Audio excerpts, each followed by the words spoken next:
Hello everyone, मैं वैष्णवी से बिमला ठाकुर। तो आज स्टूडेंट को बताया है लेडीज़ कुर्ता कि कुर्ते की ड्राफ्टिंग किस तरह से की जाती है। तो ये हमारी ड्राफ्टिंग है, इस तरह से बनाई है और ये कैसे बनी है वो बताती हूँ। इसका मेज़रमेंट क्या क्या लेना है।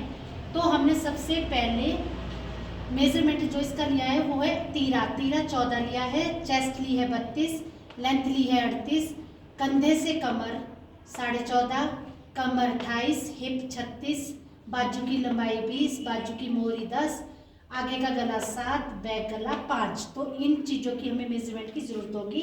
और स्केल 1/6 है। स्केल मैंने बता दिया कैसे लेना, पहले बताया था। तो सबसे पहले हमें लेंथ लेनी होती है जब हम ड्राफ्टिंग करते हैं। तो लेंथ है हमारी 38 और ये फोल्ड है। उसके बाद तीरा लेना है, जैसे लेंथ ली सबसे ऊपर तीरा लेना, तीरा 14, 14 का आधा 7। यहाँ पे चेस्ट का चौथा हिस्सा -1 7, यहाँ भी 7 आया। जहाँ पे 7 आया वहाँ चेस्ट रेखा लेनी होती है। चेस्ट का चौथा हिस्सा जमा आधा 8.5। कंधा, ये कंधा है, कंधे से कमर 14.5, यहाँ पे कमर लेनी है। कमर का चौथा हिस्सा जमा आधा, कमर है 28, 28 का चौथा हिस्सा 7 आता है, 7 में आधा जोड़ा 7.5। ऊपर से नीचे हमारा 22 आते चाक, मिनिमम चाक हमारे 22 पे होते हैं। तो जो नॉर्मल चाक होते हैं तो हम 22 पे लिया। तो जहाँ पे भी चाक के लिए हमें निशान लगाया वहाँ हिप का चौथा हिस्सा जमा आधा 9.5, यानी कि हिप 36 है, 9 चौक 36, 9 में आधा जोड़ा 9.5, सेम 9.5। यहाँ पे यहाँ मिला दिया, यहाँ से यहाँ मिला दिया, यहाँ पे यहाँ मिला दिया। और जो तीरे की रेखा वो सीधी मिलानी है, आधा इंच नीचे आना है, 2 इंच आना ही आना है। 2 इंच से आधा इंच के ऊपर एक लाइन खींचनी होती है। उसके बाद क्या, जो हम आधा इंच नीचे आए हैं ना और ये सीधी रेखा खींची है, इसका हमें मिड पॉइंट लेना है बैक आर्मोल के लिए। तो मिड पॉइंट लिया, मिड पॉइंट से हमने शेप दे दी।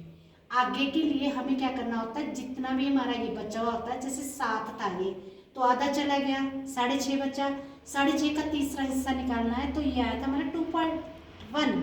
तो 2.1 हम ऊपर गए, आधा इंच अंदर आए। ये इस पॉइंट पे स्केल रखना है, स्केल से पहले सीधी लाइन खींचनी है और ये शेप दे देनी है। ये अंदर की शेप हो गई, ये बाहर की शेप हो गई।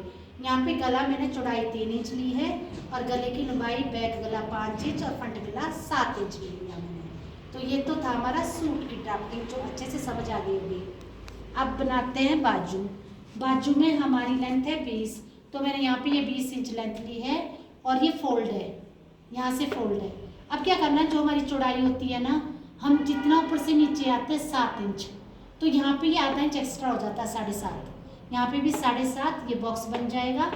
और यहाँ पे चेस्ट का 12वां हिस्सा लेना होता है और जमा आधा करना है। तो चेस्ट थी 32, 32 का 12वां हिस्सा है 2.6, 2.6 में आधा जोड़ा 3.1, तो मैं 3.1 नीचे आई हूँ। और यहाँ से पहले नीचे वाली शेप देनी है, यहाँ से 1.5 इंच 2 इंच अंदर आके मिला देना है। फिर यहीं से हमें बैक की शेप देनी है, फ्रंट शेप, ये बैक शेप, ठीक है। और यहाँ पे बॉटम का आधा, बॉटम में हमारी 20, 10 का आधा 5 इधर आए और ये इसमें मिला देना, ये हमारी स्लीव हो गई। अब कपड़े निकालने की विधि, 2 लंबाई कुर्ता जमा 2 इंच जमा 1 लंबाई बाजू जमा 1 टर्निंग बराबर है परिणाम गुना 5/2। तो 2 लंबाई होगी 38 गुना 2 76, और 2 इंच 2 एकम 2, 20 एकम 20, यानी कि बाजू की लंबाई 20 है तो 20 एकम 20, 1 एकम 1, ठीक है, बराबर है परिणाम गुना 5/2। यहाँ भी परिणाम गुना 5/2। तो ये टोटल सारा 99 आया, 99 आया। 99 हमारा 2 से इजीली कटता नहीं, क्योंकि पॉइंट पॉइंट में आएगा, पॉइंट पे कोई कपड़ा नहीं देता। तो हमें जमा 1 करना, 100 हो गया, 50 दूनी 100, 50 पंजा 250, यानी कि 2.50, यानी कि 2 मीटर 50 सेंटीमीटर, 250 आया बेटू सेंटीमीटर, 250 सेंटीमीटर का मतलब होता है 2 मीटर 50 सेंटीमीटर। तो अगर ये वीडियो आपको पसंद आई है तो लाइक करें, शेयर करें, सब्सक्राइब करें और कमेंट बॉक्स में बताएं कि वीडियो कैसे लगी। Thank you.